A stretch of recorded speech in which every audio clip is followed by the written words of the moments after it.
Hey guys, welcome back. So hopefully we're on the easy street now. We're about to build a few more tubes and finish up the building the fab stuff for the cage. So as you can see over there, we still got to tack it up, but those two tubes are in place, but they're 3D. These tubes on the other side are going to be 2D. So pretty straightforward. So back here at the main hoop, we put a mark at I believe this is 5.5 inches. And then this one is a mark about 1 inch from the top of this tube. These are the intersection points of the main hoop. And then over here, just like you can see over there how those two come in, we got two marks over here at 2 inches and 4 1/4. So once we did that, we just grabbed a tape measure and just pulled a measurement from here to there and got a number. We're doing the bottom one first. And ooh, you know what we didn't do? Funny, I just thought of that. Man, good thing I filmed this. So we took a measurement of the distance between the bottom two marks, and we got that number. I want to say it's 38 3/4. And then I already know that tube is 7 degrees this way, and this tube is tilted this way, that way, 24 degrees. So what I was going to do, until I just realized it, was cut this 24 degrees. But that's a mistake, because this tube's not square on this plane. Just how that tube over there tapers down slightly, this one does too. So I gotta measure or calculate or something what that angle is and take that into account. Otherwise that angle is going to be wrong. So good thing I filmed this. That's funny, because here, I'll show you. I was literally about to. So here's the tube, and I just put this straight line on it, which I guess I could show you how I did that. It's probably not, anyway, it's not super exciting, but it's actually harder than you think to draw a straight line on a tube. But what I do is I take this tube and I put it up on some spacers, which these spacers are like machined or something. They're pretty precise. And then I take my level over there and stand it up, and it's touching this.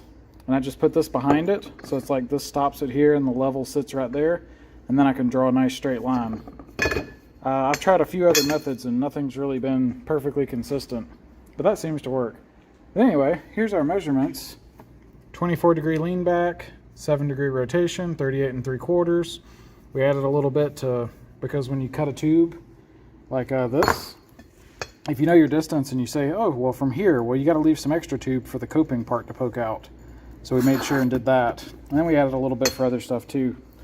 So all that's good, but yeah, we got to measure that angle. So we may just calculate it, but either way, because we did the length, this number is at the angle, so that's right. We just got to correct for this angle and that angle. So, guess these ain't quite as straightforward as I thought, but they're close enough, and that's not a huge angle, so if you ignored it, while it wouldn't fit perfect, you could probably grind it and get it close enough.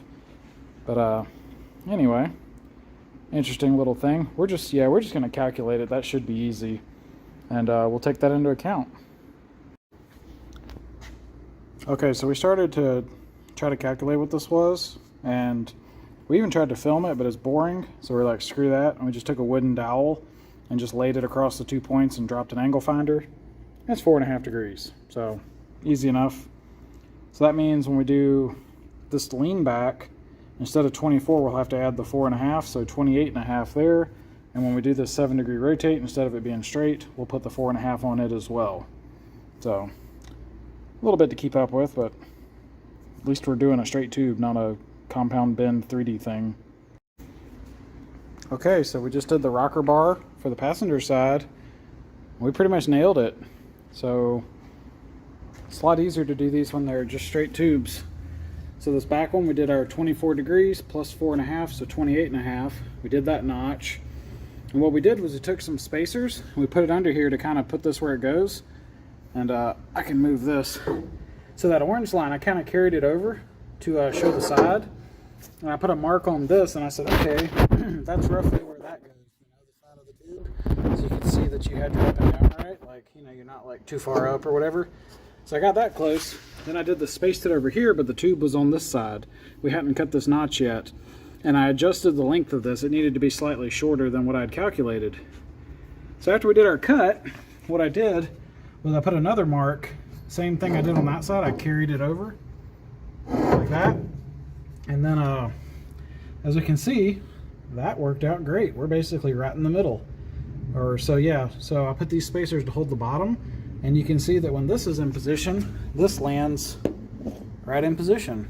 So that's awesome. And the fitment is badass, as you can see. Since these are kind of easy to do, and I'm doing these on a machine, I'm not having to hand do this. So the notch is just perfect fitment. So pretty sweet. You just knocked that out pretty quick. So we're about to do the next tube, and it should be essentially the same process, different dimensions, but same process. This tube is vertical, and so is that one, so that might actually make it a little easier. Although the tube still angles, obviously, just like that one angles. But yeah, that was nice. Let's see how it looks from this side. Oh yeah, looking good. So anyway, now we got to repeat the same process and build our next tube that goes above it. All right, check this out. So we got the rocker bar in, and we got our diagonal in on the passenger side. And I got these done quick, and they turned out awesome. Like, check out the fitment, you know, just bang on. But that's what's nice is I've got a tube notcher, so for straight tubes, it's easy to do the math and calculate all the angles and rotations, and, you know, fitment ends up real nice. So that's cool. And yeah, it's basically just a mirror image of that side, except they're straight tubes. They're not 3D. So you get a good perspective. Here's you can see there. Coming over here, it's a whole nother deal. But yeah, so there's only 2 tubes left.